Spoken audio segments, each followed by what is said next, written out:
It's the 21st of June, the first day of summer, and we're going to have our first ripe tomato.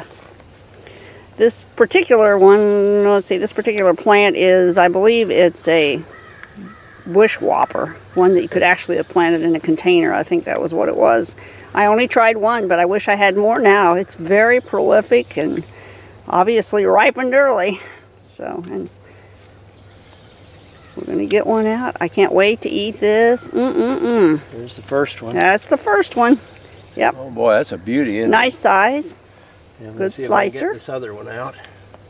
And there are... It's in a tough place Oh, to it is. cut. There are some other, the Jet Stars have a tomato or two that are just within about 2 days of ripening, I believe, to where we can eat them.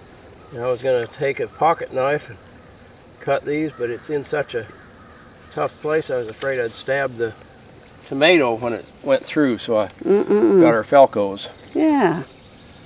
Anyway, we use those a lot for picking. You don't slip with those. So, isn't that?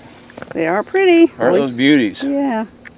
Love the tomatoes. It's the start of the season. You can't get enough, and then by the end of the season, you're trying to figure out, what am I going to do with all these tomatoes? Mix them up with those hot peppers we're growing. That's right. We definitely are going to have some peppers. They're starting to come on already. We have some jalapenos that'd be ready to use if we wanted to, David. Yeah. Oh, and you know, and we got eggplant. Oh, we've already had eggplant. Make some Ivar. There you go. Sounds good. Okie doke. All right. Well, I think that was the big ceremonial picking of the first day of summer, the ripe tomatoes. Okay. Thank you all for visiting.